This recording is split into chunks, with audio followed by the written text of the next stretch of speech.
Vamos, então, chamar as mensagens dos nossos parceiros? Rodar o VT?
Agradecemos aos nossos parceiros. Ah, tem mais um.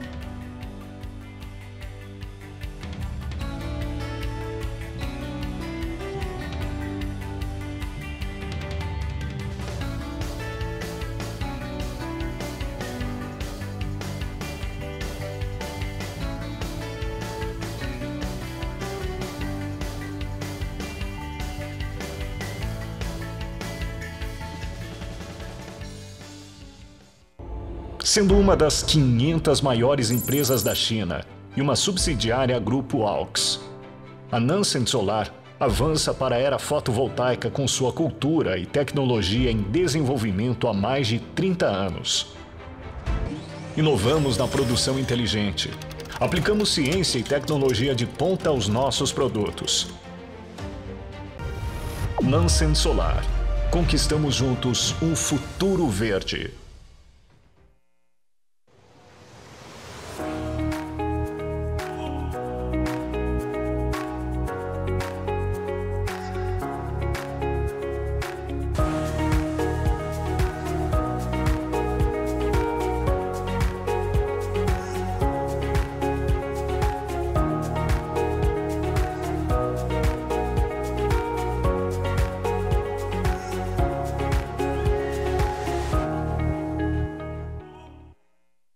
Agora sim, nós agradecemos aos nossos parceiros.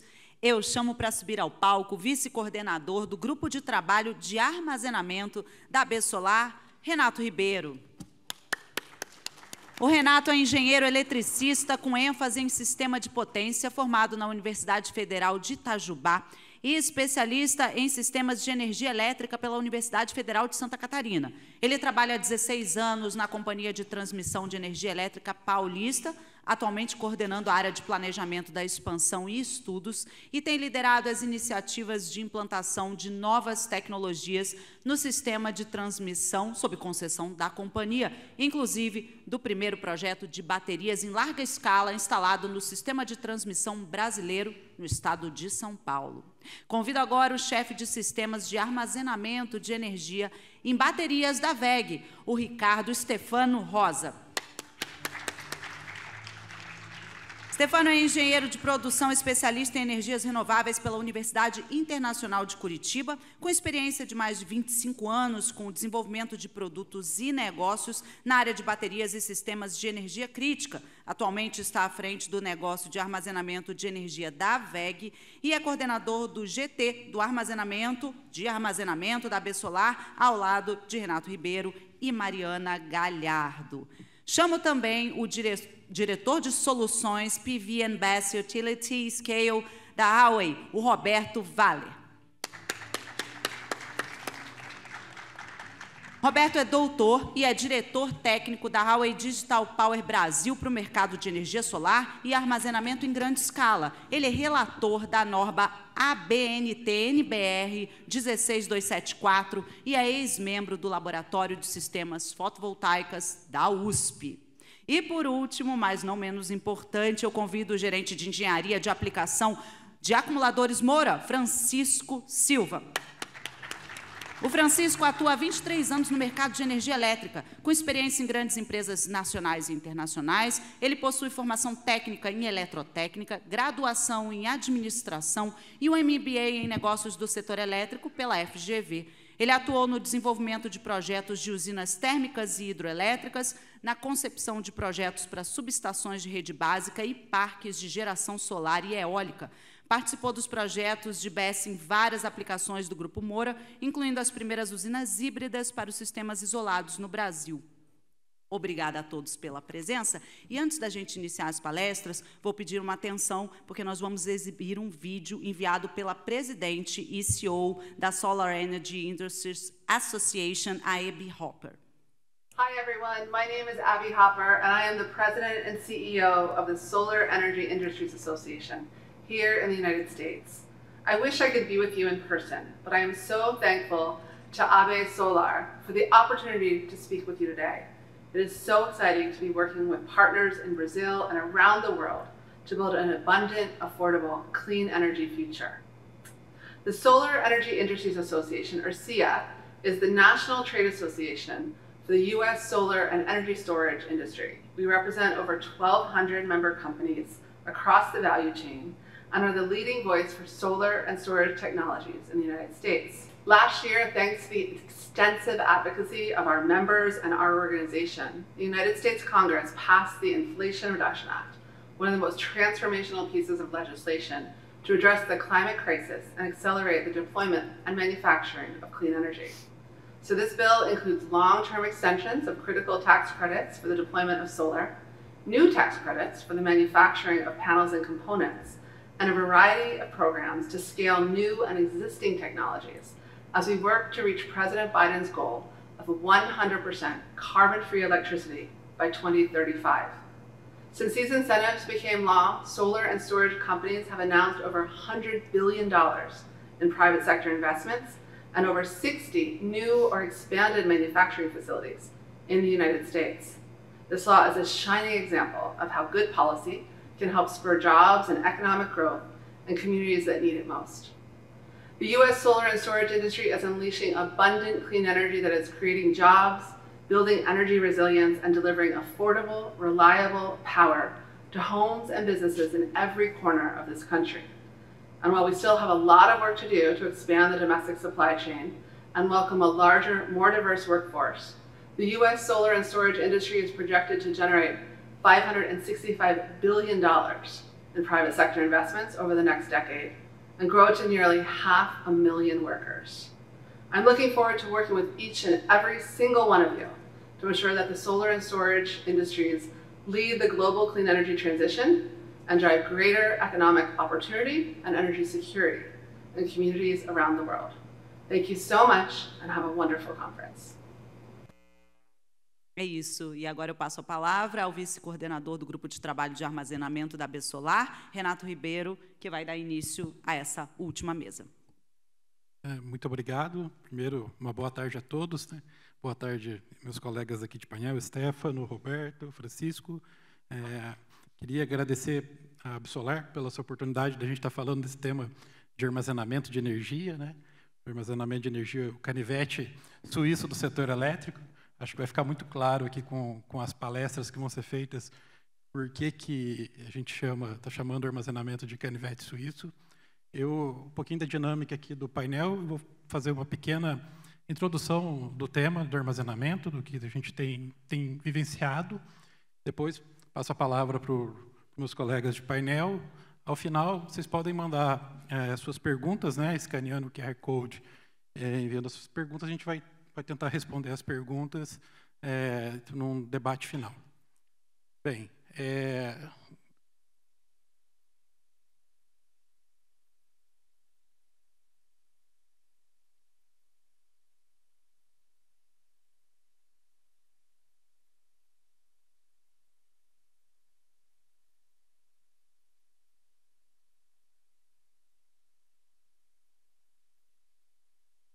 Oi, pessoal da técnica, a gente está com uma questão no passador.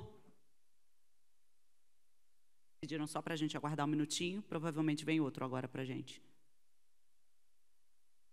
A gente ainda não sabe. Bem, enquanto a gente aguarda aqui resolver esse pequeno problema técnico, né, a Absolar, ela, há pouco mais de um ano, ela mudou seu estatuto, né?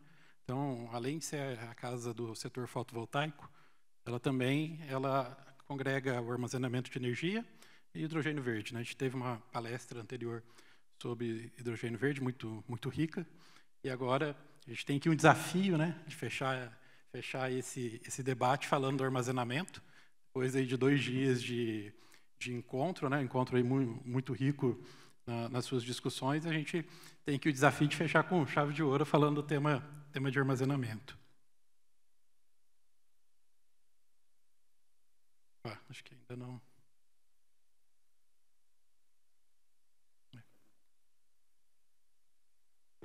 Eu creio que não é o passador, Renato. Me parece que é uma questão técnica aqui no vídeo. É isso, pessoal?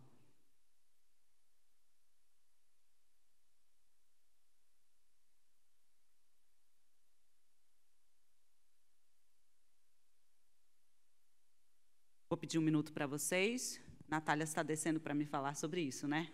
Então tá.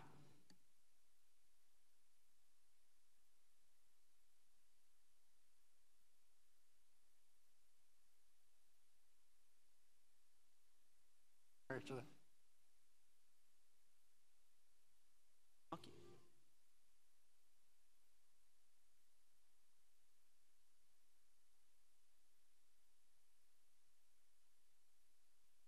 Bem, infelizmente a gente está com um problema técnico, não vai ser possível colocar minha apresentação aqui, mas posso ir falando sobre o tema, né? Quando a gente fala que o armazenamento de energia, e aqui mais especificamente vamos falar das baterias eletroquímicas, né? As baterias são o canivete canivete suíço do setor elétrico, é porque uma bateria ela pode ser utilizada praticamente em todos os segmentos do setor elétrico, tanto na geração, quanto na transmissão, distribuição e no próprio consumo. Quando a gente fala do consumo, a gente tem hoje cada vez uma necessidade mais de que a própria indústria tenha a sua necessidade de se proteger de falhas da rede, de problemas de qualidade. Então, um BES instalado dentro de uma indústria, né, aquele atendimento que a gente fala atrás do medidor, ele permite que seja possível que a planta industrial, né, esteja segura contra pequenas intermitências da rede. Um outro ponto importante é quando a gente fala de atendimento, às vezes, de demanda de ponta. A gente tinha muitos casos, aí, isso aconteceu muito depois do racionamento, várias indústrias instalaram uma série de geradores diesel, né? Primeiro para atender a questão do racionamento, isso aí já há idos tempos, né? E depois entendeu que essa seria uma boa oportunidade, naquela demanda de ponta, atender com gerador diesel.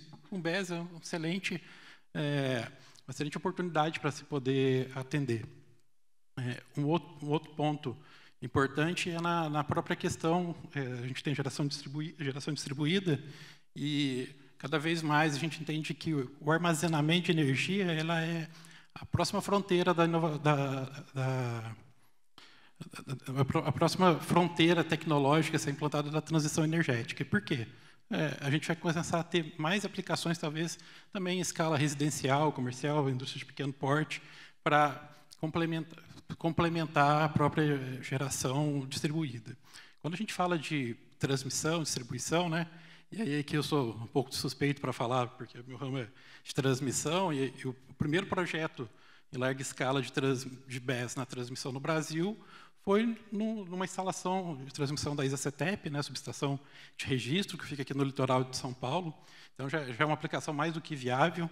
E o BES, além de resolver problemas, como a gente chama de peak shaving na rede, né, ela pode ajudar, às vezes, em postergação de investimentos de transmissão, com o uso mais otimizado da rede, e ela pode resolver também grandes problemas que hoje a gente tem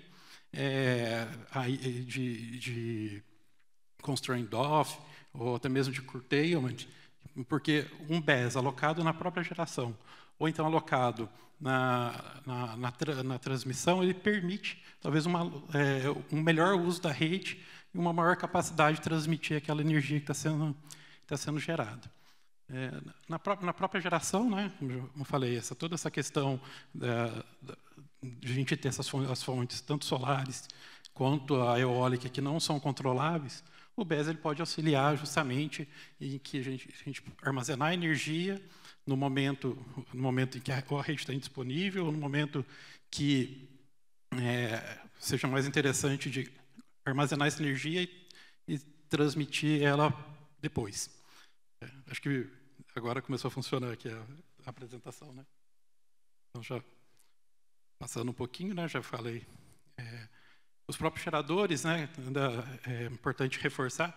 A gente tem no norte do país os sistemas isolados, e nos sistemas isolados a gente tem, né, historicamente, atendimento por geração diesel. Então, a gente já vê até um movimento, né, no próprio governo de descarbonizar todo esse sistema isolado com a aplicação de sistemas fotovoltaicos com a aplicação de armazenamento de energia. Eu já tinha falado aqui da transmissão, né, de distribuição. E na Absolar, esse ano de 2023, a gente trabalhou com basicamente 3 temas. O primeiro, promover a realização de um leilão de reserva de capacidade. Esse é um tema muito caro, muito importante, acho que para a associação, né? A gente conseguiu evoluir bastante na discussão técnica, né? Acho que a gente já conseguiu mostrar para o Ministério de Minas e Energia que existe viabilidade, uma discussão com o EPE, uma discussão com o INS, só que a gente ainda precisa ter o próximo passo, né? O leilão, as diretrizes do leilão ainda não foram publicadas, mas muito se avançou nesse ano. Temos muito para avançar ainda, mas o trabalho que foi feito em 2023 estava muito relacionado a isso. O segundo ponto é a questão da definição, né, do marco regulatório. A ANEEL, no ano passado, ela definiu o roadmap regulatório, que começou ainda no finalzinho de 2022, comecinho de 2023, e vai até o longínquo ano de 2027. Talvez a gente tenha que pensar como que a gente pode ajudar a ANEEL, né, a acelerar esse processo, né? Atualmente, a gente está sob uma consulta pública, que eu vou comentar aqui já brevemente, e a gente tem ações dentro do grupo, né, do grupo de trabalho do GT de armazenamento, e até queria convidar todos os associados a se juntar ao trabalho que a gente está fazendo, que a gente precisa de quanto mais força, de mais engajamento para poder promover essas discussões junto com a ANEEL, com o Ministério, para que a gente possa acelerar a questão do marco regulatório. A gente também fez uma análise sobre benefícios fiscais, né, tem uma contratação, é uma preocupação com relação à questão tributária. Esses estudos mostraram que um BES no Brasil, ele pode 80% do CAPEX dele pode chegar à questão de impostos. A gente tem muito para avançar, principalmente naqueles impostos estaduais, né, dentro dos impostos federais, a questão do REIT, para poder discutir e avançar. Então, esse foi um pouco do trabalho do Grupo 2023. Agora a gente vai ter uma discussão sobre as metas de 2024. Mais uma vez, eu reforço, convido os associados para poder se juntar a nós nessa discussão dentro do GT. E, como eu falei, nós estamos, né, vivenciando a consulta pública 39 da ANEEL. Ela vai até agora, no dia 18. Essa consulta, a ANEEL fez uma análise de impacto regulatório, né, que é um dos instrumentos que ela utiliza para poder fazer toda a regulamentação, os normativos dentro do setor elétrico.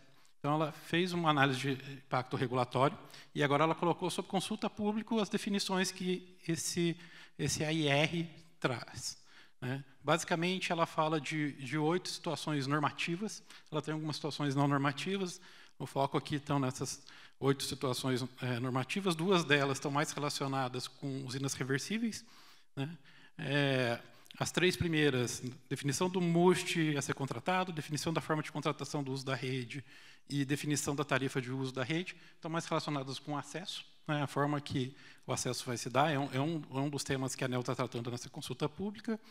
Ela fala também da definição do modo de outorga. Ela fala de ter um agente armazenador autônomo muito parecido com um consumidor livre, com algum tipo de relação com a CCE. Aqui é um ponto, né, que a gente está discutindo. A gente entende que precisa ter também, seria importante ter também um ato autorizativo para a segurança jurídica do negócio.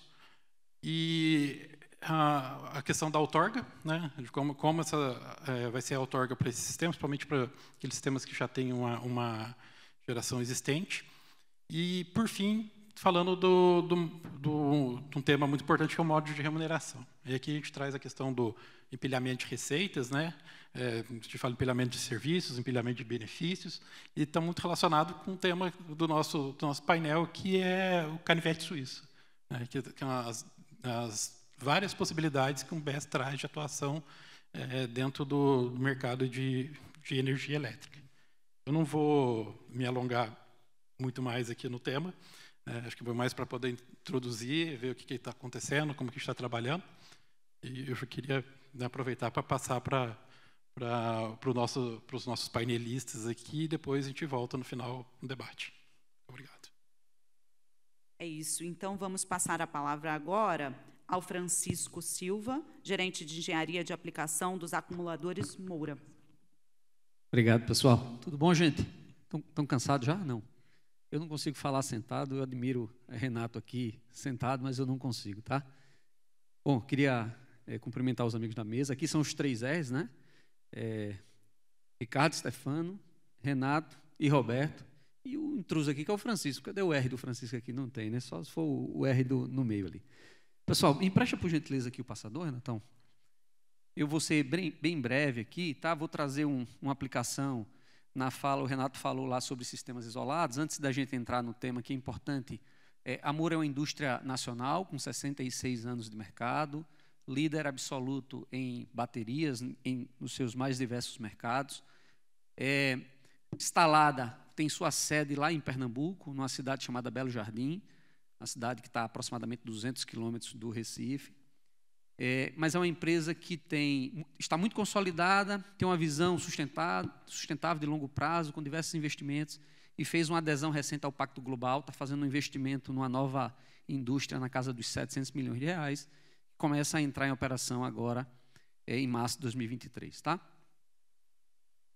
Quando a gente olha para um sistema de armazenamento, só para a gente dar um overview, vou colocar na tela todos esses elementos, a gente fala de um bloco de energia, com as suas baterias e os seus sistemas de gerenciamento. A gente fala dos auxiliares, importantíssimo para você performar adequadamente e poder extrair do produto que ele pode dar dentro dos limites seguros, né, de operação, importante. A gente tem todo o sistema de potência associado com o conversor bidirecional, mas também toda a parte de potência, transformadores, painéis de média, dependendo da tensão de conexão. Toda a parte de telecom, haja vista uma enormidade de protocolos que você vai trabalhar ali. Quando você está, por exemplo, numa conexão feito o projeto da ISA, IEC 6150 é muito comum, você vai ter DNP3, você vai ter IRIG-B, então você tem diversos protocolos rodando de forma simultânea e, por fim, você vai ter o software que vai conectar todos esses elementos de forma individual e transformar isso num elemento de operação. É nesse software, no EMS, que você faz os sets, né, do sistema. Aqui, de forma bem resumida, a Moura tem um portfólio de baterias de chumbo e de baterias de lítio para armazenamento. Eu não vou entrar em cada um desses elementos aqui, porque os meus colegas também falarão sobre eles. Vale destacar que a gente tem solução de 407 kWh num rack de lítio, ou 4.07 num container de 20 pés. E o primeiro aqui, quando a gente tem aplicações para chumbo-carbono, aí esqueça tudo que você conhece de bateria de chumbo, essa é uma bateria que dá 4.000 ciclos, tá? Importante salientar, com 80% de DOD, a gente tem rack de 152 kWh. E aqui a gente fala de canivete suíço, e esse slide mostra isso. Quando a gente olha para o setor elétrico brasileiro, geração, transmissão, distribuição e toda a parte do usuário final ali, você pode ter o sistema de armazenamento associado, mas eu vou apontar aqui, vou falar de um projeto especificamente olhando para a geração off-grid e para os desafios que se objetivam nesse segmento. Tá? Aqui eu vou trazer um contexto teórico, mas depois eu vou mostrar isso aqui na realidade prática. Tá? Primeira coisa, uma usina híbrida de forma convencional na região amazônica é diesel. Há usinas lá que rodam com gás natural? Sim. Mas quando você está muito distante, né, do centro de distribuição, é muito difícil você chegar lá com gás natural. Não há infraestrutura para que você possa chegar lá com gás natural. Então, a predominância do diesel é muito grande. E como você pode hibridizar uma usina dessa, trazendo modicidade tarifária, uma pegada de carbono adequada, e pensando na hibridização com a utilização de armazenamento e geração fotovoltaica, que tem tudo a ver com o tema do nosso painel aqui. A primeira função importante da gente destacar é: você pode aumentar o fotovoltaico, lembrando, você está no barramento isolado. Ou a tua geração é compatível com a carga, ou qualquer geração adicional não poderá ser feita, porque você não tem para onde escoar. Então, quando a gente olha para esse gráfico, a corzinha lá em cima é o excedente de geração. Você pode colocar esse excedente dentro da bateria e fazer esse deslocamento para o período onde você não tem mais geração fotovoltaica convencional, que é o azul mais escuro. Essa é uma função importante. Agora, a segunda função, que eu diria que ela tem muito mais relevância, que tem um aspecto que Stefano vai falar com empilhamento de receitas, né? Aqui a gente já começa a ver duas funções específicas no armazenamento de energia, mas uma delas que é importante a gente destacar aqui é a suavização de potência. Gente, o primeiro gráfico aqui de baixo, aquele gráfico lá de cima mostra uma curva teórica de uma geração fotovoltaica, mas ela não é daquela forma, né? Quando a gente vem para esse gráfico aqui de baixo, a gente vê uma curva serrilhada. Quando a gente vai para o segundo gráfico, olhando na base de minutos essa geração, você vê os montes e vales que acontecem ali. E como é que eu consigo, num barramento extremamente fragilizado, garantir que não haverá, pela variabilidade provocada pelo fotovoltaico, não haverá colapso? A gente não vai entrar em blackout. Quem dará a resposta a isso? Como é que funciona o sistema isolado hoje? Gerador rodando em vazio para a absorção da variabilidade da carga, puramente. Ou seja, entra uma serraria, sai uma serraria, a dinâmica do barramento precisa ter resposta. E essa resposta quem dará, obviamente, é o gerador a diesel, quando a usina é predominantemente diesel. Gerador a diesel aguenta desaforo. 70% de desaforo, a gente costuma dizer lá no Nordeste, ele dá uma cocorada, mas depois ele se levanta. Quando você acentua nessa variabilidade que a carga já provoca, uma geração fotovoltaica que é intermitente, a necessidade de você transformar esse barramento no barramento firme e ter respostas na casa de milissegundos objetiva o uso de armazenamento de energia.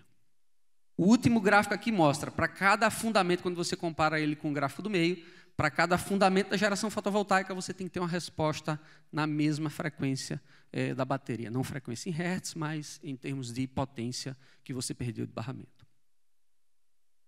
Agora vamos olhar um projeto. Deu para vocês entenderem bem a dinâmica? Estou tentando ser bem sucinto aqui, tá?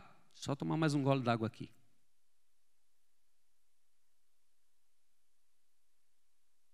Vamos lá. Vamos olhar para um projeto que a gente fez nesse sentido. Região amazônica. Uma antítese pensar que o projeto, num pulmão do mundo, está acontecendo com um gerador puramente a diesel e queimando combustível fóssil, gerando CO2. Esse projeto, ele é um projeto que atende, em números gerais, a 30 mil consumidores. São duas usinas similares a essa. Vou dar mais um avançar aqui, porque o vídeo vai mostrar isso para vocês. Vocês percebem ali, de verde, já próximo da pista, os geradores a diesel. Mas quando você olha para essa paisagem, você vê que a gente está na região amazônica, em Roraima. Aqui é um produtor independente de energia entregando energia para Roraima Energia. Tá? Você percebe uma grande planta de geração fotovoltaica, grande para a realidade, né, que se objetiva lá, com um sistema de armazenamento da Mura ao centro. Olha em números aqui, coisa importante de se ver. As duas funções eu já trouxe para vocês, mas olha esses números aqui como são importantes. A hibridização dessa usina representa 22% de participação de energia limpa. Ou seja, o fotovoltaico com armazenamento de energia representa 22%. O PPA desse projeto foi um PPA de 5 anos, porque no último leilão de sistemas isolados, as soluções que eram a diesel só tinha PPA de 5 anos. Em 5 anos, esse projeto hibridizado tem a capacidade de reduzir 6,7 milhões de litros de diesel. Isso representa 18 mil toneladas de CO2 a menos na atmosfera. Mas também tem algo importante para a população, que é modicidade tarifária. Dá para colocar armazenamento para tudo? Dá. Mas isso vai trazer redução de custo? Qual é o break-even? Até quanto a gente pode hibridizar para que a gente possa reduzir o custo dessa energia para aquela população? Esse é um ponto importante. Há uma série de discussões, o governo está trazendo uma temática nova que é a descarbonização da Amazônia, e essa descarbonização vai passar predominantemente pela hibridização de usinas, tendo a geração fotovoltaica como um papel importantíssimo dessa descarbonização, mas para a garantia da estabilidade do barramento, você precisa ter um armazenamento associado. Tá? Acho que ficou claro. Aqui a gente tem um gráfico dessa operação, ou seja, você olha a linha zero e você vê o quanto ele está para cima ou o quanto ele está para baixo. Ele está respondendo à variabilidade do fotovoltaico. Aqui ó, você percebe claramente os afundamentos do fotovoltaico. Lá no finzinho, que está aqui circulado, você vê um deslocamento daquela geração. Né? Você vê uma curva muito típica do fotovoltaico absorvendo a variação da carga também. Só para vocês entenderem, eu vou para o último gráfico aqui, que eu acho que ele é um comparativo importante. O armazenamento pode entregar, ao mesmo tempo, potência ativa e potência reativa para o barramento, fazendo com que geradores a diesel fiquem ali desligados e, consequentemente, aumentando o nível de penetração e descarbonizando e reduzindo o custo à população. Tá? Essa apresentação vai estar disponível, depois vocês terão acesso a ela. Meu nome é Francisco, obrigado. Obrigada, Francisco.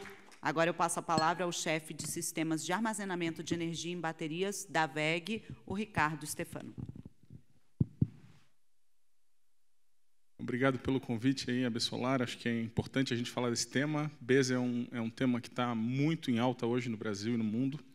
A gente entende que, de fato, ele é um canivete suíço que pode ajudar muito o setor elétrico. E por isso que a gente está aí com o GT de armazenamento da AB Solar, fazendo um trabalho importante também no regulatório, tributário, técnico, né? Ou seja, para viabilizar isso no Brasil como já é viabilizado lá fora.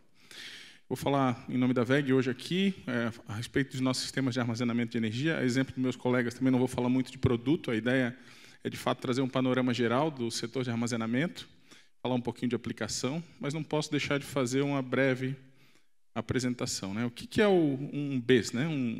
um Battery Energy Storage System? Né? A gente costuma dizer que é potência e energia sob controle. Eu tenho uma quantidade de potência que eu consigo injetar na rede e uma quantidade de energia armazenada, e eu consigo controlar isso da maneira como eu quiser, ou seja, isso traz flexibilidade. Quer seja para um sistema industrial, comercial, para uma aplicação off-grid, para um sistema de transmissão, como é o caso lá que a ISA-CETEP está usando. Ou seja, ele é composto, como o nosso colega já falou, baterias, inversor, sistema de gerenciamento, mas são múltiplas as aplicações. Por isso que a gente chama ele de canivete suíço. E a WEG, todo mundo já conhece, mais de 40 mil funcionários, empresa brasileira, mais de 60 anos, está presente aí no mundo inteiro. Começamos lá em 2011 a falar de baterias, quando adquirimos uma empresa de UPS. Em 2015, a gente já instalava o nosso primeiro sistema de armazenamento de energia em baterias, e desde então a gente não parou mais. A gente acompanhou a iniciativa super importante da ANEEL, que foi aquela chamada 21, de P&D estratégico. Dali nasceu muito projeto bom. A gente participou de vários e a gente entende que esse, assim como aconteceu com solar, com eólica, foi, de fato, o ponto de partida para o sistema de armazenamento no Brasil. Como WEG, a gente não parou mais. Só eu acho que a apresentação ela não está enquadrando no slide. Eu não consigo ver ela toda. O pessoal da técnica pode dar uma ajuda para nós? Está aparecendo só um pedacinho do slide. Está na proporção certa, mas não está em tela cheia. Então, a gente começou lá em 2015, instalando os primeiros, depois participou dos PIDs, e agora a gente está vivendo um momento super importante, que é a questão da regulação de BES efetiva no Brasil. Permitir o uso da segurança jurídica, né? A técnica a gente já domina, temos a Moura Nacional, a Huawei vai falar depois, já trazendo tecnologia de fora, nós aqui também desenvolvendo tecnologia no Brasil, já temos gente usando isso pesadamente, como o caso da ISA-CETEP, ou seja, já está acontecendo. Quem pensa que armazenamento de energia é algo do futuro, deve ter dormido nos últimos 5 anos. Né? Só finalizando a operação da WEG, né? Então a gente tem uma operação muito verticalizada, a gente produz desde o disjuntor, a chavezinha, os transformadores de média tensão, tudo que vai dentro de um BES a gente produz, até baterias, no Brasil. Nossa engenharia local, produção local, grande equipe de serviços, rede de sistema de serviço autorizado. Para quê? Para apoiar integradores de solar, integradores, investidores a aproveitar essa onda, né? É a próxima onda do setor elétrico, que é o sistema de armazenamento de energia. Quem participou de solar, eu acredito que a maioria de vocês aqui, de quem está nos assistindo, participou de solar lá em 2016, todo mundo dizia, esse troço é caro, isso ainda não é para aqui, não é para o Brasil e tudo mais. Ano passado foi o ano que o gráfico de armazenamento de energia das previsões de mercado se equiparou ao solar lá em 2016. Então, tem uma previsão de novos negócios em BES no Brasil de crescimento, com um crescimento anualizado aí de quase 90%. Isso é uma última previsão aí da Bloomberg. Então, assim, é algo que, mais do que técnica, mais do que canivete suíço, a gente está falando de oportunidade para os associados da BESolar, para quem trabalha no segmento de energia. Né? A gente recebeu aí notícia agora, recente, né, em setembro, aí, o pessoal do Ministério já falando, o governo planeja incluir baterias em leilões do setor elétrico no início de 2024. Nós vamos ter leilão de reserva, nós vamos ter... A Bloomberg publicou semana passada uma pesquisa global de baterias. O preço das baterias, que ano passado deu uma subida, voltou a cair. Preço que há 10 anos atrás custavam quase 10 vezes o que custam hoje. Né? A gente está experimentando aí uma queda drástica no preço das baterias. O Renato falou da ANEEL, que instaurou agora análise de impacto regulatório, ou seja, o Poder Executivo já entendeu o que precisa. O ONS já sabe que é bom. Agora a gente precisa efetivamente regular e começar a operar. Né? E isso está acontecendo. Eu acho que é muito bacana a gente ver o pessoal falar de armazenamento. Antigamente a gente vinha aqui para explicar o beabá. Agora o beabá já não deixa mais muita gente acordada. E aí, fazendo só o link com a WEG, a gente já tem produção de baterias de lítio no Brasil. Né? E quando a gente fala de produção de bateria de lítio, a gente está falando de fato, ter aquilo que o nosso colega da Moura explicou agora há pouco. Ter o elemento-chave para fazer funcionar um BES. Que é composto, aí tem uma topologia aqui, só para a gente ter uma ilustração mais técnica. Né? O que é um BES bidirecional clássico? Né? Um banco de baterias ligado a um inversor bidirecional. O pessoal está acostumado com o inversor de solar, que só pega das placas e joga na rede. Esse inversor é a mesma coisa, só que ele joga para os dois lados. Ele pega a energia da bateria e joga para a rede, mas também pega a energia da rede e joga para as baterias, fazendo todo aquele serviço que o colega anterior mostrou ali. Então, Francisco mostrou agora há pouco. Aí tem um diagrama unifilar também, isso vai ficar na apresentação, não vou me estender porque o nosso tempo aqui é limitado. As baterias de lítio, normalmente, elas nascem de uma célula, né? LFP é a química, é uma química bastante segura. Né? Depois isso vira um módulo, vira um rack, vira soluções indoor, outdoor, em container. Então, vocês vão ver sistemas de armazenamento, desde sistemas pequenininhos, residenciais, passando por sistemas comerciais e industriais de 2, 3 colunas de painéis elétricos, até sistemas multi-containers ou multiblocos, como aquele da Isacetep. Eu vou mostrar aqui alguns exemplos. Esse aqui é um exemplo nosso lá dos Estados Unidos, é um exemplo de sistema de armazenamento implantado lá, de 5 megawatts para 10 megawatt-hora. Que BES, o pessoal fala de BES, mas às vezes é igual cabeça de bacalhau, né? Todo mundo conhece, mas ninguém viu. Então aqui o que a gente tem? A gente tem aí as baterias, lá a gente compra essas baterias prontas, né? Um projeto já mais antigo. Então tem containers de baterias, tem o PCS, que é o conversor, ali o item 2, as chaves de conexão e quadros elétricos, transformador de baixa tensão e média tensão, sistema de monitoramento, os quadros e o EMS. O EMS que é o software que controla tudo isso aqui, né, que faz a coisa efetivamente acontecer. Bateria, no geral, ela já tem virado um commodity. Vocês vão ver que ela meio até a oscilação de preços no mercado internacional, isso já está virando. Só que tem que tomar um cuidado danado, porque assim, nem toda bateria é igual. Não dá para comprar bateria por preço. A gente tem que comprar bateria por característica técnica garantida. Né? Ou seja, entender efetivamente as perdas, entender efetivamente, tecnicamente, o que aquela bateria pode entregar. Nós vamos falar mais adiante. Aqui a ideia era só apresentar um sistema já implantado. Aqui algumas aplicações típicas, né?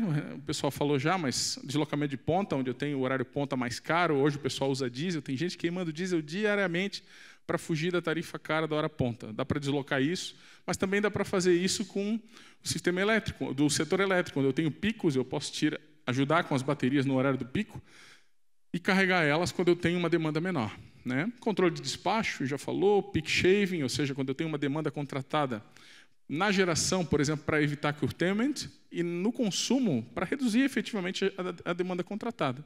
E suavização de potência, que já foi também explicado.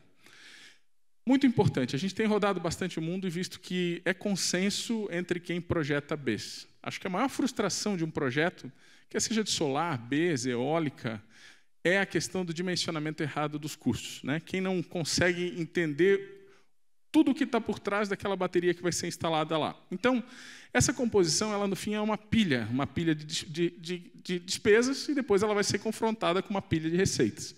Então, aí entra a bateria, o PCS, toda a parte de produto, toda a parte de sobredimensionamento que é necessário, porque as baterias ela têm uma degradação, elas têm um rendimento, isso tudo precisa ser compensado, que no fim das contas a gente precisa fazer a conta fechar. Então, a maior falha de causas é efetivamente o dimensionamento. A modelagem técnica e financeira ela não é trivial, ela precisa efetivamente, quem vai fazer saber o que está fazendo, tem bastante coisa envolvida. Custos, perdas, as curvas de degradação, o descomissionamento, o pessoal às vezes fala, acho que é só colocar lá, não, mas tem que tirar de lá e tem que reciclar depois. Tudo isso precisa ser computado. Mas não estou falando isso para assustar, estou falando isso para saber que a gente precisa, tem uma necessidade que o Renato comentou lá no início, que às vezes a gente olha para o BESS e diz, não, é caro. Mas o BESS, lembrando, ele é um canivete suíço e serve para muitas coisas. Então a gente começa a criar aí o entendimento do que a gente chama de empilhamento de receita, né? Ou seja, como ele é um canivete suíço, ele não precisa fazer uma coisa só. Eu costumo dizer, ou eu ouvi isso em algum lugar, que comprar um sistema de armazenamento de energia só para fazer uma função é a mesma coisa que comprar um smartphone só para conversar, comprar um computador só para usar como máquina de escrever. Dá para fazer muito mais coisa. Se a gente parar para pensar, um smartphone hoje é o BESS nesse sentido. A gente compra ele para fazer muita coisa. Então, a gente precisa poder empilhar receita. Isso tem que estar previsto lá no marco regulatório, tem que estar previsto em toda a cadeia, tem que estar previsto pelo investidor, tem que estar previsto pelo cara que fez o dimensionamento técnico, porque vai haver uma degradação em cima de cada função que ele vai executar. E aí eu estou falando isso em fazer o quê? Fazer coisas que o BESS faz ao mesmo tempo e coisa que ele faz uma em sequência da outra para poder também empilhar receita. Ou seja, ao passar do dia, eu vou mostrar um gráfico na sequência, ao passar do dia eu posso estar fazendo uma coisa, naquele momento que deixou de ser lucrativo eu posso fazer outra e depois voltar a fazer aquela coisa que eu fazia anterior. Nós vamos falar em seguida. Então a gente pode empilhar receita. Como ele pode fazer muita coisa, né, a gente pode postergar um investimento, como foi o caso da ISA, lá, evitar um investimento numa linha de transmissão, fazer adequação de recursos, fazer regulação de frequência, serviços ancilares, são múltiplos, já são regulados no Brasil, mas ainda não se usa bateria, deve se permitir usar bateria, né? Reserva de capacidade, que é o que vai ter o leilão. Ou seja, sempre que eu empilhar a minha pilha de custos, empilhar a minha pilha de receitas, se a receita for maior que a despesa, está valendo. O projeto ele se paga. Mas, de novo, tem que considerar todas as despesas e todas as receitas. Estamos falando de CAPEX, de OPEX, degradação e tudo mais. Aqui é um exemplo nosso também. Lá nos Estados Unidos, onde a gente pratica a regulação de frequência. O nosso cliente é um investidor, ele é pago para operar um sistema de armazenamento para uma concessionária local. Então, ele recebe pela disponibilidade e pelo serviço prestado. Esse gráfico todo rabiscado que vocês estão vendo é o BESS fazendo armazenamento e injeção de energia. A cada 4 segundos ele recebe um comando. Diz assim, agora injeta 1 mega, agora recebe 1 mega, agora injeta 1 mega, agora armazena 2 mega, depois injeta. Isso quem faria no Brasil, por exemplo, poderia ser o ONS ou outro operador local de uma VPP ou algo do gênero que vai prestar serviço para a rede. Lá ele injeta e armazena. Em laranja, vocês vão ver o estado de carga dessa bateria, que ela passa praticamente o tempo todo que está fazendo regulação de frequência na metade ali. A coluna da direita é onde mostra ali o SOC, o State of Charge, né? Onde a gente tem ela praticamente em metade da sua carga. E aí, lá, em um determinado momento do dia, ele entende que ele precisa carregar essa bateria, vocês vão ver a linha laranja subir, e aí o sistema diz, agora é hora de injetar para ajudar a evitar que vá passar da demanda contratada ou da capacidade daquela linha de transmissão. E aí ele começa a descarregar. Vejam que o azul fica contínuo e depois ele para novamente, armazena para levar ela até 50% e volta a fazer. Aqui o que ele fez? Ele prestou serviço ancilar o dia inteiro de regulação de frequência, injetando e armazenando energia, e em uma determinada hora do dia ele evitou uma ponta que seria objeto de multa, ou seja, foi economizado aqui um dinheiro ou foi recebido por isso. Então, assim, é um empilhamento de receita temporal, ou seja, ao longo do tempo eu faço uma coisa, paro de fazer, depois faço outra, então eu volto a fazer o que eu estava fazendo. Existem outros empilhamentos que eu posso fazer simultâneos, como, por exemplo, injetar reativo e ativo ao mesmo tempo. Tem várias combinações. E isso precisa ser levado em consideração para fazer o BESS se viabilizar. E uma coisa muito importante que precisa ser levada em consideração no dimensionamento, no empilhamento da receita é que, quando a gente está fazendo esses ciclos, vai e vem, vai e vem, vai e vem, a gente não está descarregando a bateria toda. Existe um conceito que eu acho legal trazer para cá, que é o conceito de microciclos. Ou seja, quando eu descarrego a bateria um pouquinho, eu estou ali gastando um pouco dessa bateria, ou seja, estou reduzindo a vida dela. Mas não é um ciclo, eu gastei só um pouquinho. E aquele pouquinho eu vou somando com os outros pouquinhos ao longo do dia, e no final do dia eu tenho uma soma disso. E aí o throughput, que seria a capacidade da bateria de jogar para fora e armazenar energia, ele somado, ele vai te dar uma noção do quanto de bateria você gastou naquele dia, ou seja, quanto da vida da bateria você gastou naquele dia. Francisco apresentou ali 6.000 ciclos, 4.000 ciclos, mas eu preciso considerar a aplicação. Então, sempre que vou fazer um projeto de BESS, você vai ter que estimar a aplicação e dimensionar em relação a ela. Aqui, nesse caso em específico, ele gasta 1,4 ciclos por dia, mais aquele ciclo que está sendo gastado ali no meio, ou seja, 2,4 ciclos por dia. Isso aqui é um gráfico real, então aquela bateria que a gente achava que ia durar 20 anos, ela vai durar só 10, ou 15, ela vai durar só 7,5, se fizer isso. Mas qual o problema? Se eu estiver recebendo para isso, na verdade? Então, assim, o investimento, de novo, é só o conceito de empilhamento de receita e empilhamento de custos, né, que eles devem se somar e, no final das contas, tem que sobrar. Né? Então, a gente tem aqui um outro exemplo, que é numa aplicação comercial industrial, onde eu posso reduzir perdas de produção, eu posso reduzir o diesel na hora ponta e fora ponta, posso deslocar o meu consumo para ter tarifa mais baixa na parte de demanda contratada, posso fazer correção de fator de potência, porque eu posso injetar ativo e reativo nos 4 quadrantes. Tudo isso eu posso fazer praticamente simultâneo, e vou somando valor, vou somando valor, vou somando valor. Então, o camarada que já tem um solar numa indústria e quer colocar um BESS, ele consegue agregar valor demais. A gente tem feito contas aí, eu acho que é um número mágico para que vocês entendam, a gente já está conseguindo payback de 3, 4 anos, às vezes 5 anos, dependendo do gasto que o cliente tem. Ou seja, do gasto que ele tem com diesel, mas não só isso, com tudo aquilo que ele consegue empilhar de valor. Tá? Então, empilhamento de valor é payback reduzido e VPL aumentado. Onde é viável isso no Brasil? Aplicações off-grid, micro-redes, sistemas de alta criticidade, onde eu não posso ter parada, aplicações com perdas em função de problema de energia, pontas de rede para postergação de investimento. Para as concessionárias de energia, isso é maravilhoso, porque melhora DEC, FEC, posterga investimento, dá para fazer muita coisa. Mas para o integrador de solar, que é um dos perfis dos nossos associados, também é muito interessante, porque dá para fazer hibridização de rede, dá para fazer micro-redes, dá para fazer melhorar a indústria, dá para trabalhar na questão da descarbonização, tem bastante coisa para fazer. Sistemas de transmissão, os leilões que estão vindo por aí, a gente torce que tragam aí a famosa neutralidade tecnológica, que a gente consiga, de fato, usar a bateria, não só térmica, não só diesel, né, mas usar a bateria também, em todas as aplicações onde a pilha de valor vai superar a pilha de custos. Importante, na hora de proteger um investimento de baterias, né, escolher corretamente os fornecedores. Né? A gente está aqui falando, somos todos de empresas renomadas, inclusive o Renato, de uma Isacetep, que é uma das grandes, acho que é a segunda, né, maior transmissora da América Latina. Líder em transmissão de energia. Então, assim, a gente está falando na hora de escolher o fornecedor, né? Quando vai fazer um projeto. As baterias não são iguais, a gente já havia comentado. As garantias, elas são exequíveis, eu consigo justificar depois uma garantia ou não. A parte de software, muito importante. Quem está oferecendo, às vezes o pessoal pensa que quer comprar a bateria de um, o conversor do outro, o software do outro, e instalar os dedos e vai ser funcionando. Não é. Não é. Aviso isso porque a gente tem visto lá fora, depois a Huawei pode me endossar essa minha fala, não é tão simples assim. Então, assim, quando você foca em um parceiro, aquele cara que vai estar do teu lado para fazer acontecer, ele tem que ser de primeira linha e tem que fazer a coisa do jeito certo. Para depois saber, né, fica aquela culpa de quem? É do cara da bateria, é do cara do conversor? Não, é o software, isso é uma encrenca. Então, assim, o projeto tem que ser bankable, tem que ter parceiros fortes por trás, a bancabilidade, né? Ou seja, a financiabilidade. A gente já tem boas iniciativas no Brasil, BNDES já tem linha especial de financiamento de crédito de BES, Banco do Nordeste, BNB, já tem vários aí que estão, inclusive, trabalhando para baixar as taxas e equiparar o BES a sistemas mais de renováveis. Né? E é isso.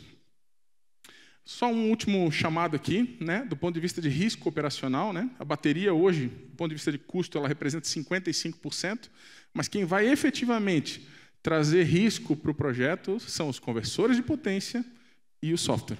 ou seja, eles são responsáveis por praticamente 70% das falhas, que não são muitas. O BES hoje já é um sistema muito confiável, mas software e sistemas de potência, eles precisam de uma atenção especial. Isso vai estar na apresentação também. Eu acho que é isso. Só passar em menos de um minuto exemplos de uso, né? Aqui, por acaso, todos são da WEG, mas só para ilustrar, né, a ideia de como um BES ele pode efetivamente ser um canivete suíço. São 10 slides aqui, acredito. Reforço de infraestrutura de mobilidade elétrica, né? Coloca um posto de combustível, um carregador de veículo elétrico de 300 kW no centro da cidade, não tem como atender. Colocou um BES, já passa a ser realidade. Hidrogênio verde, plantas de hidrogênio, elas têm uma inércia, comportamento dinâmico. Posso usar BES para ajudar. BES com baterias vai ajudar a questão do comportamento dinâmico do hidrogênio verde. Segunda vida, usou um carro elétrico até 80%, pode reutilizar essas baterias num BES de menor criticidade. A gente tem vários projetos já no Brasil com baterias de segunda vida. Parte de eólica, a gente está num evento de solar, mas a gente fala de eólica, fala de hidrogênio verde, fala de sistemas isolados com diesel, hibridização e tudo mais. Dá para usar com wind, dá para usar para substituir diesel no horário de ponta, dá para usar para comparar tecnologias, dá para usar em ilhas, Fernando de Noronha, por exemplo, Ilha das Cobras, dá para usar em sistemas de emissão crítica, como a base de lançamento de Alcântara, que trocou lá os seus geradores a diesel na hora do lançamento do foguete para um sistema de bateria de alta confiabilidade. Sistemas de subestações, ilhas, subestações com solar, sistemas móveis, carretas. Você pode ter um power bank gigante móvel, pode levar para lá e para cá, porque bateria de lítio é um sistema estático, a gente não precisa efetivamente estar com ele paradinho ali, né? E aí outras aplicações várias, como peak shaving, sistemas de serviços ancilares e sistemas de todo e qualquer tamanho. Tá? Então, a mensagem era essa, só para dizer que a gente já tem isso no Brasil, que a gente precisa daquele empurrãozinho regulatório, precisa do reconhecimento dos bancos de que BES é renováveis, precisa dessa celeridade que a ANEEL e a ONS estão mostrando de reconhecer o BES como uma ferramenta e o verdadeiro canivete suíço do setor elétrico. Era isso que eu tinha para compartilhar com vocês. Muito obrigado pela oportunidade.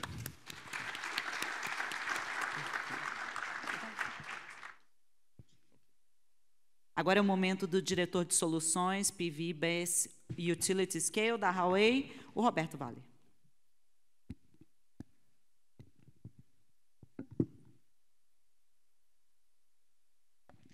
Bom, pessoal, boa tarde. Eu fico muito contente que parabenizo aqui meus colegas, foram apresentações muito boas.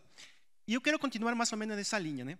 Falar menos do meu produto, né? Quem quiser conhecer mais os produtos da Huawei, está aqui meu QR Code, me liga aqui no WhatsApp e eu faço um treinamento para vocês. Mas o mais importante, eu sou o Dr. Roberto Valer, sou diretor técnico da Huawei. Há muitas coisas para falar sobre a Huawei, mas eu quero resumir a isso. Para quem não conhece a Huawei, é uma das maiores empresas tecnológicas do mundo. Entre todas as empresas do mundo, número 1 de aplicação de patentes. Entre todas as empresas do mundo, número 4 em investimentos de P&D. Isso nos traz uma série de vantagens em vários setores onde a gente atua. E no setor solar, né, aqui está um pouquinho as áreas que atuam, não vou falar agora. No setor solar não é indiferente e no setor de baterias também não é diferente. E aqui um ponto muito importante. A Huawei já tem 25 anos no Brasil. Quando a gente fala de solar, né, a gente faz projetos visando 25 anos de funcionamento. A Huawei já tem esse tempo aqui. Se no futuro, esperemos que não, né, essa curva de energia solar que está crescendo cada vez mais, parar e começar a cair, a Huawei ainda vai estar presente aqui, honrando os contratos que a gente assinou. Então, isso é muito importante. E acho que também aqui, tanto a Moura como a WEG, tem justamente por ser indústrias nacionais, também tem esse perfil. E falar de armazenamento não é uma coisa nova para a Huawei. A gente já tem mais de 10 anos trabalhando com armazenamento. Por quê? Porque dentro das áreas de tecnologia da Huawei, a gente trabalha com telecomunicação. Né? Inclusive, a área solar saiu justamente da área de telecomunicação. Locais remotos, né, onde precisava colocar uma antena e que não tinha acesso à eletricidade de maneira confiável. Então, precisava o que a gente conhece como sistemas off-grid. A gente também faz isso para data centers, cargas críticas.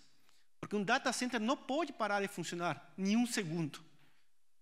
justamente todo esse conhecimento, né? A gente tem mais de 500 pessoas trabalhando justamente no seu centro de pesquisa e desenvolvimento no tema de baterias. Temos mais de 10.000 pessoas trabalhando no pesquisa e desenvolvimento no tema solar, especificamente para inversores string e nos OPCS, né? Nos traz justamente trazer algumas vantagens tecnológicas que eu vou comentar mais na frente. Esse aqui é um ponto importante. Conta um pouquinho a história da Huawei no setor solar, mas conta também a evolução do setor como um todo. Vocês estão vendo que aqui a Huawei entrou no setor solar em 2013. Em 2015, a gente lançou o primeiro inversor string, 1.500 volts de alimentação na lado de corrente contínua.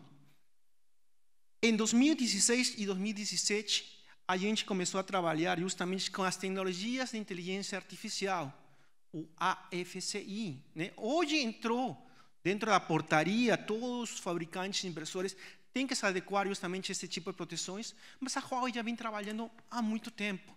Porque acho que são dois conceitos que a gente vai ter que, inclusive, utilizar na parte do armazenamento. Desempenho correto, né? Fazer justamente que esse inversor, esse sistema fotovoltaico e esse sistema de baterias desempenhe da maneira que foi projetado e que trabalhe de maneira segura, sem representar um risco aos usuários, nem ao patrimônio do usuário. E vocês podem ver também que o conceito, né, de trabalhar com armazenamento, essa é a nossa nova visão. Não é somente um sistema de energia solar.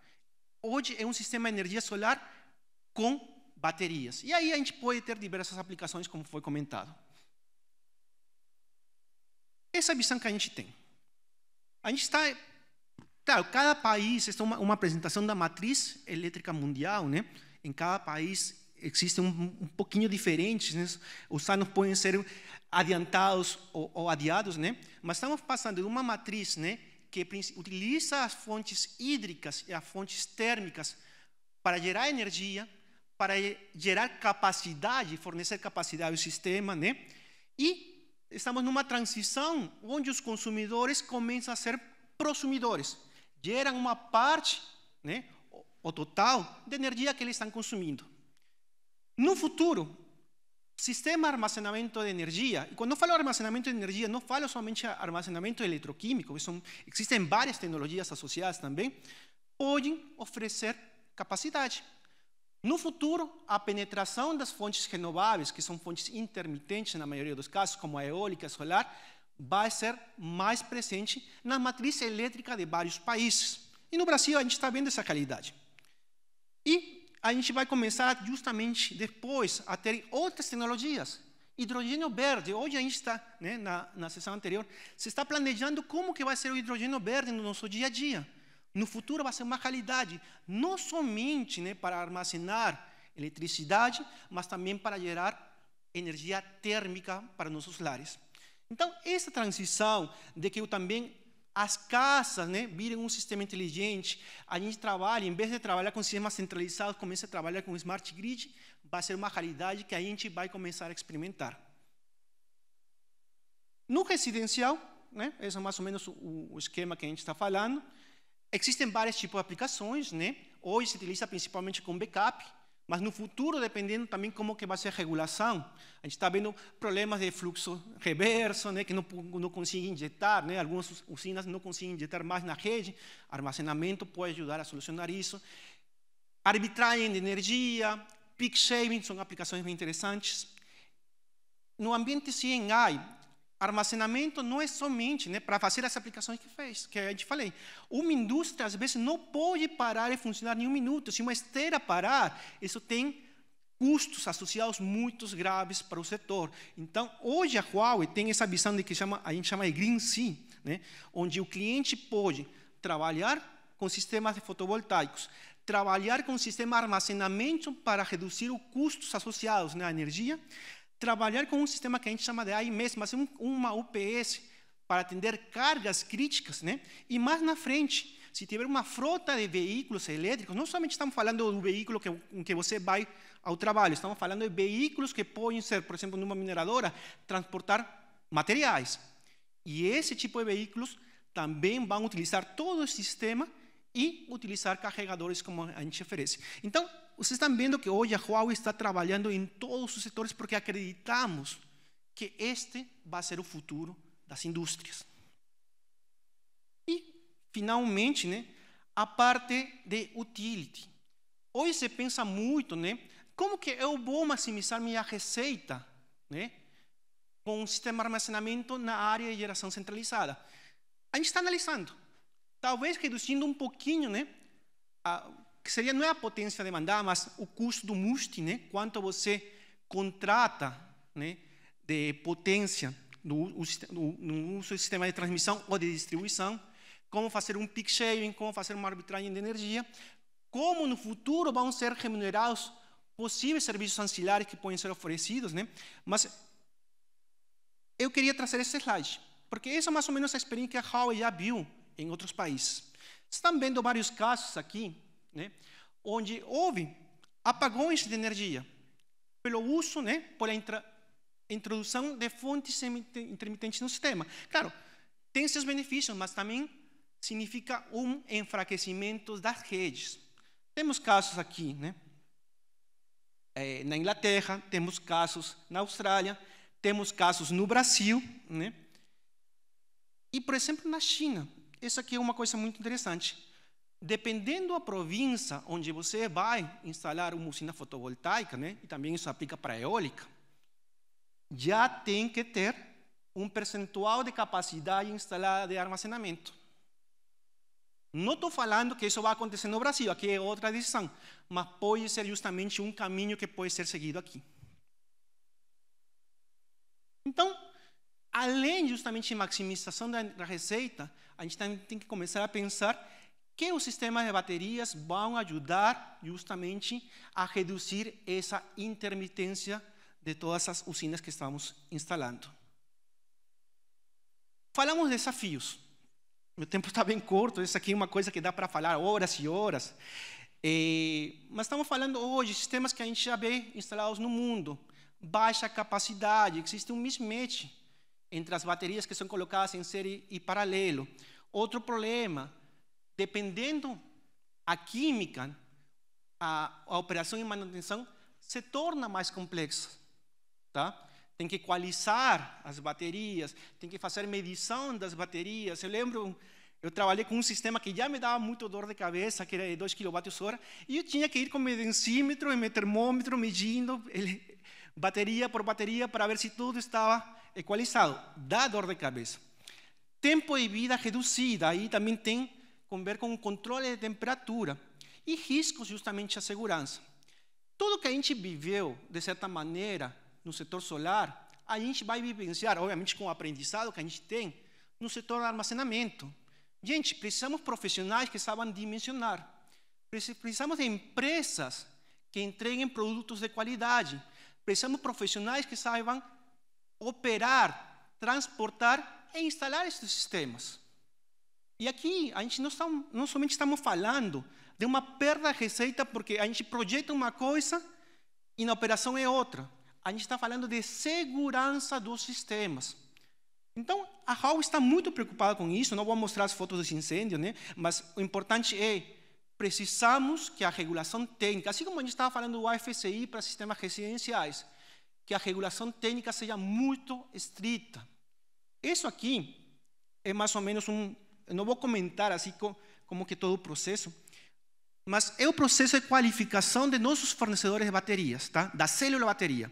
Depois que é empacotada, tudo para frente é produto da Huawei, mas temos fornecedores de célula baterias. A gente faz ensaios. Vocês, quem trabalha com geração centralizada, sabe que às vezes um eletrocentro pode chegar com vazamento de óleo porque o transporte não foi adequado. O controle do transporte, o controle do armazenamento, o controle de içamento. Imagina se isso acontecesse com o sistema de armazenamento. Quem trabalha com módulos fotovoltaicos sabe que muitas vezes, né, e isso somente é identificado em campos e tem os métodos apropriados, os módulos já vêm com trincas de presente. Pode ser durante o transporte marítimo, pode ser durante o transporte terrestre, pode ter sido durante o manuseio. Então, imagina se isso acontece com as baterias. Precisamos de um sistema de capacitação das pessoas, uma conscientização do que a gente está trabalhando, né? E isso fala também para os sistemas residenciais. E vamos ter problemas, também essa parte é um slide do sistema de qualificação, onde vai entrar produtos que não são da qualidade adequada, que vão prometer, né, vão ter um custo muito baixo, vão prometer coisas que não vão ser cumpridas. Esse é um gráfico aqui que a gente fez no sistema de qualificação. Produtos, né, onde se promete, né, um tempo de vida útil, uma ciclagem, mas não chega a essa ciclagem prometida. Eu escutei a fala do professor Hitter, né, da Federação Santa Catarina, um dos maiores profissionais da área solar. Ele falava assim, eu tenho um sistema fotovoltaico e eu não sei se meu módulo lá em cima está entregando o que foi prometido. Claro, não sabe se tem trincas, não sabe se chegou com boa qualidade. Imagina o público em geral. Imagina uma usina que não tem as ferramentas para identificar essas falhas que aconteceram durante o transporte, durante o manuseio. Por isso que a Huawei, quando a gente fala nessa tecnologia, a gente trabalha primeiro com o controle, né? O controle dos processos de carga e descarga a nível do módulo de bateria. Porque dessa maneira a gente consegue identificar problemas. Dessa maneira a gente consegue reduzir os mismatch que pode ter de associar várias baterias em série. E outra coisa, né, que é importante é utilizar justamente a inteligência artificial para poder detectar qualquer falha que pode acontecer nos primeiros dias, meses, semanas de operação. Eu ia fazer um slide, né, foi reduzido um pouquinho mais, mostrando vários cases que a gente tem na América Latina, mas depois, novamente, vai ter meu contato. A gente pode visitar o sistema no Chile, podemos visitar o sistema no Peru, temos na República Dominicana, diversos tipos de aplicações, mas trouxe este caso que é muito emblemático.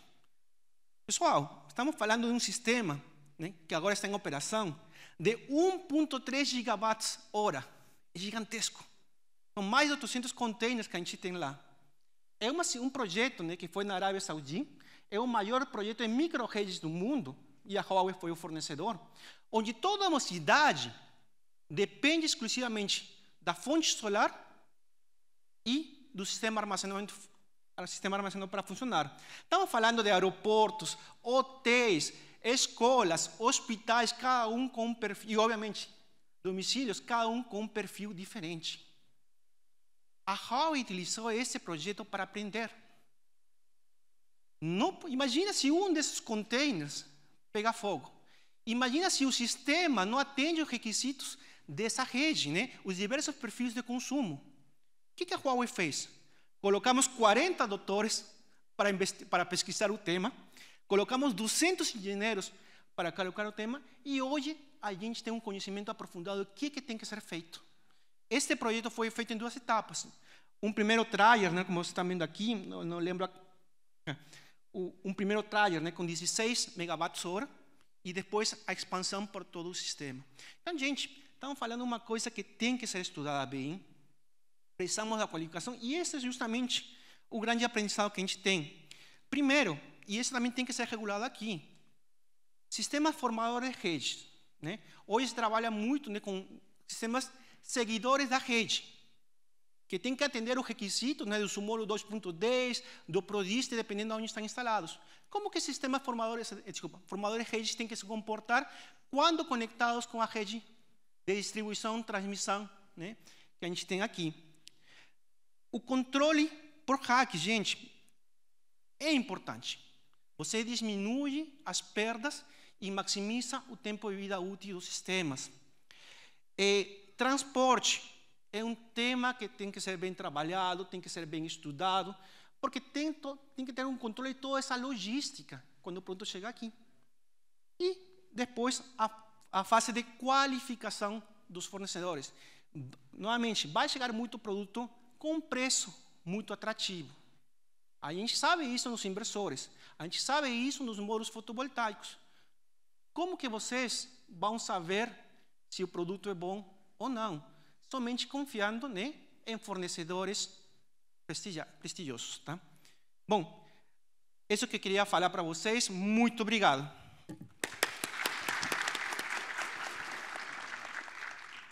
Agora o Renato vai presidir o debate. Você recebeu as perguntas, Renato, está por aí. Perfeito. Bem, queria primeiramente agradecer pelas palestras, né? E Stefano falou aqui sobre o empilhamento de receitas, trouxe trouxe aí uma visão bem interessante do pilhamento de benefícios, né? Quando a gente fala de receita, estamos falando de benefício.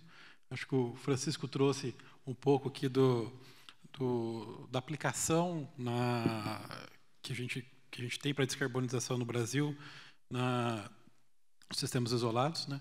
E o Roberto terminou aqui trazendo assim, a preocupação com a qualidade, né? Então, acho que foram bem ricas as apresentações, a gente acho que conseguiu tocar em temas bastante sensíveis. A gente recebeu algumas perguntas, né? Só queria saber o tempo que a gente tem, 20 minutos, né? Então, a gente recebeu já algumas perguntas, eu vou repassar aqui. Primeira pergunta delas, e aí acho que eu vou direcionar os três, né? Temos 3 fabricantes aqui, acho que geralmente é a pergunta número 1 quando se fala de armazenamento de energia e baterias, que é sobre descarte, né? Então, como está sendo tratado o tema de descarte de baterias, né, gerenciamento dos resíduos sólidos, impactos ambientais. E aqui até coloco uma pimentinha adicional aqui, que é o uso de segunda vida de baterias. Eu vou começar aqui pelo Stefano, depois passo pelo Stefano, desculpa, e depois eu passo para o Roberto e para o Francisco. Maravilha, Renato, obrigado. É uma preocupação pesada, né? Acho que de todos os fabricantes, a gente não pode ignorar o fato de que essas baterias um dia elas vão ter que ser descartadas. E como está sendo feito isso, né? Há um tempo atrás, no Brasil, a gente não tinha alternativa para o uso de baterias que já tinham sido usadas. Era um problema, inclusive, quando a gente fazia um protótipo e tinha que descartar aquilo, a gente tinha que procurar uma destinação adequada, ou deixar armazenado por um tempo, ou enviar para o exterior. Hoje não. Hoje, no Brasil, a gente já tem algumas boas iniciativas de reciclagem de baterias. A gente tem buscado parcerias com essas empresas, né? Uma delas, eu acho que eu posso falar porque é um projeto público, é a Tupi. Ela tem hoje capacidade, tem um projeto que ela propôs aí, a Rota 2030, tem capacidade de reciclar mais de 30 tipos de baterias de lítio, e aí a gente fala desde as baterias de BES, de veículo elétrico, de tudo que vocês imaginarem. Então, é um pessoal que está, de fato, de peso entrando no jogo, né? Tem outras aí, grandes empresas também fazendo isso. Então, o que a gente, como fabricante, o que faz é procurar, de fato, parcerias estratégicas para garantir aos clientes que tenham, ao final da vida, a garantia de que eles vão poder descartar isso adequadamente, né? É uma cadeia que vai se desenvolver muito forte, porque a bateria de lítio ela é feita para durar década, mais de 10 anos, né? Agora que estão aparecendo os primeiros problemas em baterias de veículo elétrico e tudo mais. E aí vem o segundo ponto que o Renato tocou, que é a questão da segunda vida, né? A WEG já está inserida em vários projetos de segunda vida. Acho que foi o Roberto comentou do professor Ritter lá na Federal de Santa Catarina. Eles têm vários projetos também de baterias de segunda vida, onde eles fazem a separação e aplicam essa bateria para aplicações de menor criticidade, né? O Senai também em Curitiba, o Easy, lá do professor Berton, também tem feito um trabalho brilhante com relação a baterias de segunda vida. Então, assim, o que a gente entende, né? A gente entende que, sim, a segunda vida é uma etapa intermediária antes da reciclagem. Já está se desenhando no Brasil uma cadeia para a aplicação dessas baterias. E, depois disso, também já se tem solução para reciclagem. Na Europa, inclusive, existem expectativas de que, em 10 ou 20 anos, a gente vai ter 70%, 80% das baterias novas utilizando componentes ou materiais de baterias recicladas, né? É uma meta. Eu não lembro agora a métrica, mas já tem meta para isso e não é para muito tempo, não.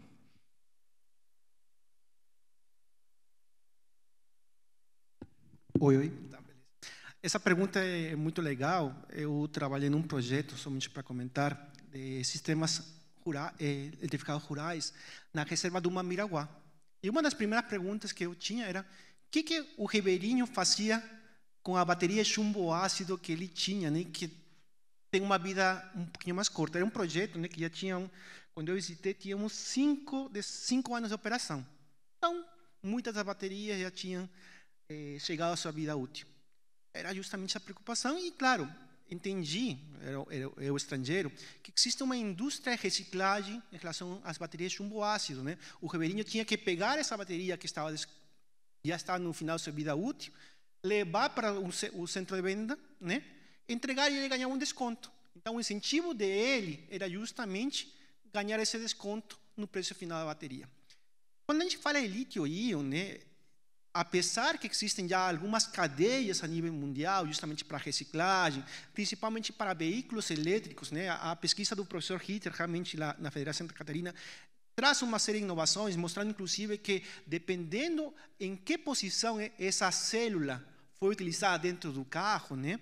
Ela tinha uma maior ou menor capacidade, que tem que justamente ver com o funcionamento do próprio veículo elétrico.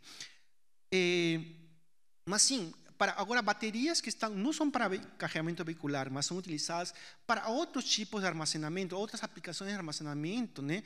Talvez não tenham essa oportunidade de ter uma segunda via. É uma coisa que tem que ser estudado. Hoje, na Huawei, o que a gente faz? Como falei, não é as únicas baterias que a gente vende, isso a gente vende para telecomunicação, para data center, e estamos coletando e enviando para a China. Eu acho que agora, com o crescimento, né, do setor, que a gente vai ver nos próprios anos, eu acho que a própria indústria brasileira, de alguma maneira, vai aprender a justamente absorver esses materiais e dar uma melhor utilização no futuro, né?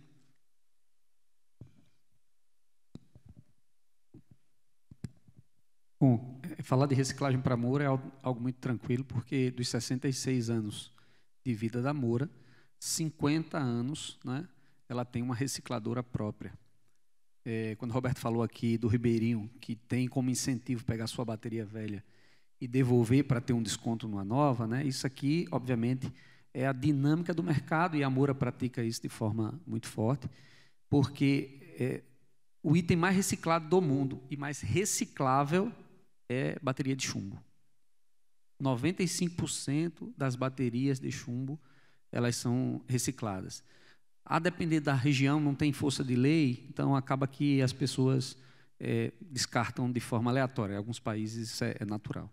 A Moura já pratica isso. Isso tem a ver com a sustentabilidade também da organização, porque quando ela reprocessa a bateria, essa bateria vai virar uma nova bateria. Quando você vai trocar a bateria do seu carro, a primeira coisa que ele pergunta é a base de troca, ou seja, você vai deixar a sua bateria velha, você vai ter um desconto ali. Isso vai voltar para reprocessar. A Moura separa chumbo, plástico, ácido, passa por processo de nanofiltração. O ácido vai se transformar na nova bateria, o plástico vai fazer uma nova caixa e o chumbo vai dar liga para uma outra bateria que vai acontecer. Há desafios em relação ao lítio. Essa nova indústria que eu comentei que a Moura está fazendo, um investimento de quase 700 milhões de reais que entra em operação, olha também para esse segmento de lítio, né? Nessa cadeia. O uso de segunda vida, ele não há consenso nele. Há muita divergência. A gente acredita que para algumas aplicações eu conheci, Stefano, o projeto de vocês lá, né, na UFSC, e eu também participei de um debate na última Intersolar, no ESS Brasil, eu fui convidado para palestrar lá, e havia um pesquisador desse projeto, que eram as baterias dos carros da Nissan, né? E ele disse, é muito difícil. Por quê? Porque as baterias estão em estágios de carga, estados de vida diferentes, mesmo vindo do próprio carro, tem seus desafios, mas eu acho que a gente vai avançar bastante nisso. Mas o ponto importante é, a Moura já pratica a reciclagem e estará no Brasil para fazer a destinação adequada até que a reciclagem para a LFP seja economicamente viável. Ok, muito obrigado. Agora, Roberto, vou pedir sua ajuda aqui. Você comentou, né, sobre algumas situações que aconteceram em alguns países e que alguns eventos na rede, né, que possivelmente que o BES poderia e pode ajudar muito. E a gente teve recentemente no país uma situação, e a pergunta está relacionada aí com o evento lá do dia 15 de agosto. Né? A pergunta é a seguinte: o BES poderia ter ajudado a não termos o apagão de 15 de agosto? O tempo de resposta é melhor do que os das renováveis?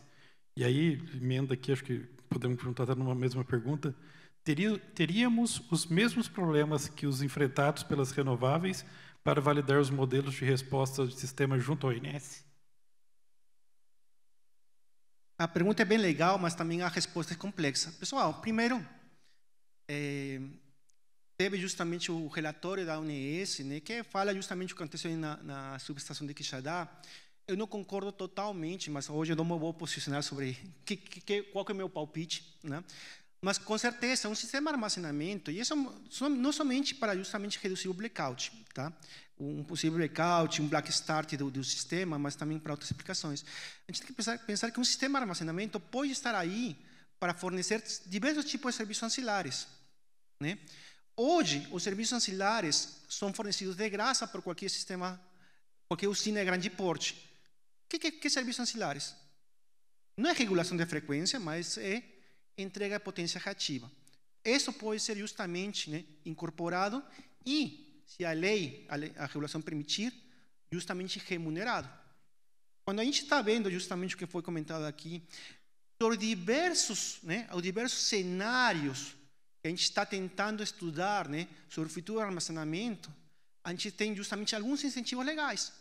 Redução dos custos, né, do uso do sistema de transmissão e de distribuição, a criação do agente regulador, mas também a gente tem que pensar como que a gente vai remunerar sistemas. Qual é o incentivo hoje para que uma usina fotovoltaica entregue justamente através do armazenamento uma potência, vamos falar, um pouquinho mais firme? Hoje todas as usinas fotovoltaicas estão concentradas principalmente, né, de grande porte no Nordeste. Será que a solução é colocar mais térmica no Nordeste? Eu acredito que não. Acredito que armazenamento pode ser utilizado e vai ter que ser remunerado. Agora, voltando à pergunta inicial, como que ele poderia ter atuado? É uma pergunta mais complexa. Acho que a gente precisa entender exatamente o que aconteceu lá, né, essa queda de tensão.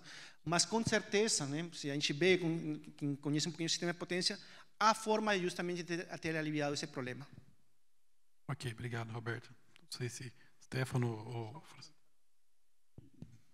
Eu acho que, só complementando, tua resposta irretocável, mas como forma de complementar, eu acho que o armazenamento ele traz flexibilidade, né? Às vezes ele pode não ter resolvido aquele problema, mas ele poderia ter postergado o efeito daquele problema.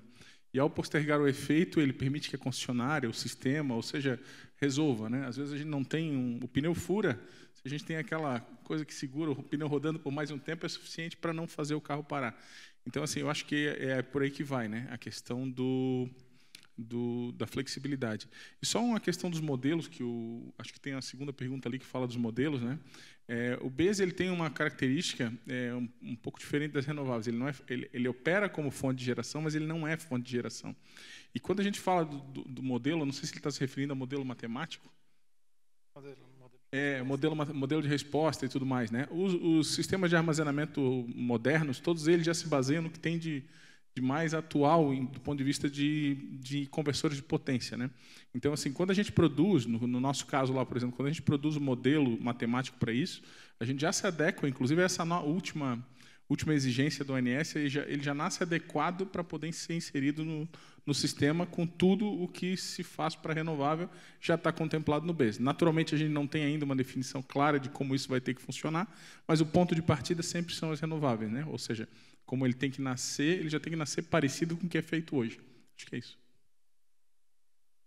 Bem, então vou passar para a próxima pergunta aqui. Aí, Francisco, vou pedir sua ajuda.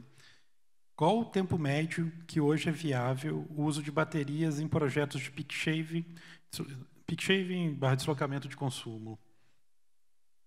Pergunta difícil, medonha, né? Stefano, até na fala dele, comentou, né, que está dando ali payback de 3, 4 anos. Né? Em algumas concessionárias isso é possível de ser feito. Né? A gente tem alguns projetos nesse segmento. Por exemplo, a gente tem projetos na Bahia rodando, alguns em fase de implementação. Clientes que têm grandes desafios por estarem em ponta de linha de oscilação muito grande da rede. Então, eles têm algo que a gente não consegue quantificar. Stefano também foi muito feliz quando trouxe ali de ver o empilhamento das receitas, mas tem algo que vai para além disso. O quanto a rede ruim, né? Porque a tensão oscila e o BES poderia fazer esse processo de tensão, poderia dar a resolução de problemas de queima de equipamentos. Né? Então, tem coisas que a gente não consegue quantificar e que vão reverberar ali, seguramente, numa equação melhor. Hoje, os paybacks são na mesma casa do que o Stefano comentou. E quando você empilha algumas receitas sem que isso agrida muito a bateria, eu estou falando entregar controle de demanda, deslocamento ali no horário da ponta e fazer uma função backup, isso não é um elemento que pode ser muito daninho para a bateria. Os projetos ficam exatamente nessa casa aí, tá? Ok. Não sei se quem quer comentar. Acredito que a pergunta também pode ter aqui um viés de também tempo em horas, né? De operação uma bateria. Veja, hoje, para quando a gente pensa numa aplicação do cliente industrial, né, não estou falando dos big projetos aqui, estou falando de clientes industriais, normalmente a principal métrica é o corte da ponta, é a principal receita que o BES pode trazer. Então, a gente está falando ali em 3 horas. Agora, o céu é o limite. A gente tem projetos, por exemplo, que o BES está aqui no Pacaembu, a gente está implementando aqui 2 projetos, começa a entrar em fase de implantação agora, finalzinho de dezembro, início de janeiro, foi entregue à iniciativa privada, lá é uma autonomia de 1 hora só. Ou seja, o principal objetivo lá é garantir segurança energética. Num tempo de comutação de 40 milissegundos, em até 40 milissegundos a gente assume a operação quando falta a Enel, São Paulo. Então, hoje eu diria para a receita na casa das 3 horas, mas os projetos eles podem ser diversos. O Stefano vai fazer um comentário, até como você me permite, nosso projeto de registro é um projeto de peak shave em 2 horas. Então... Isso vai variar bastante com a aplicação, né? Quando a gente fala de deslocamento de ponta, naturalmente ele vai ficar do tamanho da ponta. Mas quando a gente fala, por exemplo, de redução de corte de energia, você pode ter sistemas menores, 1 hora ou um pouco mais. Quando fala de aplicações de aquelas de reserva de capacidade, ele já começa a ficar viável em torno de 4 horas. Muito mais do que isso, a gente já chama de BES de longa duração e aí não entra muito a questão do payback. Mas, assim, varia de acordo com a aplicação. Comum, algo em torno de 1 hora, porque as baterias de lítio fazer 2C, que a gente chama, né? Não é tão comum. Então, assim, normalmente o BES ele entra para ter 1 hora de capacidade, fornecendo a potência máxima, 3 horas em horário de ponta e 4 horas daí para reserva. Ok. Bem, pessoal, as perguntas com certeza são muitas. Eu mesmo tenho uma relação aqui muito grande de perguntas, mas o nosso tempo é limitado, né? Então, a gente já caminhando aqui um pouco para o final, queria mais uma vez agradecer a presença, né, de vocês, agradecer a presença de todo mundo que está aqui aguentando firme até o final do nosso encontro para poder escutar esse debate, participar desse debate, né?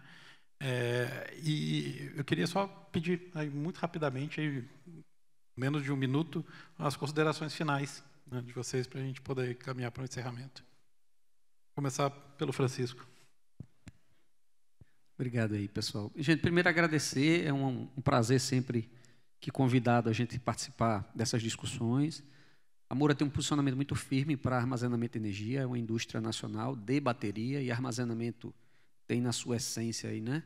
Bateria, então a gente sabe lidar. A Moura está presente nos mais diversos mercados de bateria de tração, por exemplo, os caminhões da Volkswagen elétrico são com baterias, né, produzidas lá nas nossas indústrias, parte de telecom. A gente tem uma parceria com a Huawei também, para a parte de telecomunicação, grande parte das baterias da Huawei aqui no Brasil também são produzidas pela Moura. A VEG também é uma grande parceira nossa, então é só agradecer. Obrigado, pessoal da Bessolar, obrigado, Renato, e aos demais aqui da mesa pela oportunidade de estarmos juntos aqui, tá? Roberto? Eu também agradeço aqui, é muito legal para mim, acho que é um tema que a gente dá para conversar horas e horas, não falamos nem a metade das aplicações que são possíveis nos diferentes cenários, mas eu vou somente falar uma recomendação. Gente, vamos parar de falar baterias, apesar que o termo não é correto, e pensar em sistema de armazenamento. A bateria é somente um dos elementos do sistema de armazenamento. O Francisco apontou muito bem, tem o PCS, que é o controle, tem o sistema de monitoramento, então é um pouquinho mais complexo. E isso tem que ser entendido, né? Porque quando a gente for começar a trabalhar os sistemas, não é somente pensar justamente na aplicação, que é muito importante, nas condições de design, e o fornecedor das baterias. Vocês vão ter que começar a pensar com tudo. Que fabricante me oferece a solução completa? Que fabricante me oferece justamente uma intercomunicação entre os elementos? Por isso que recomendo novamente falar sistema de armazenamento. Stefano? É isso, agradecer a oportunidade, né? Dizer que a VEG está à disposição, a pegar o gancho ali do Roberto, né? A questão de se qualificar, né? Eu acho que qualifiquem suas equipes, tenham vocês aí consciência plena do ponto de vista técnico e econômico daquilo que vão fazer. Armazenamento é um negócio muito lucrativo, acho que isso é um chamamento aos associados aí da Bessolar. É uma nova onda que certamente ela vai ter uma dimensão muito parecida com o que foi a de Solar, ou seja, crescimento exponencial, ticket médio interessantíssimo. Eu acho que é uma oportunidade incrível, né? O Brasil já está se movimentando para regular isso. A AB Solar tem um GT de armazenamento, acho que vocês devem participar do nosso GT de armazenamento, deem suas contribuições, é por lá que a gente define prioridades e parte para cima para ter isso mais perto da nossa realidade. É isso, agradecer em nome da VEG, obrigado. Ok, só reforçando mais uma vez o convite, né, para todos os associados participar do GT de armazenamento, né? Armazenamento de energia é a próxima fronteira tecnológica da transição energética, então a gente precisa da força de vocês, do engajamento, para que a gente possa evoluir nesse tema, levar isso até o poder público e conseguir aprimorar e incentivar o uso de armazenamento no país. Muito obrigado a todos.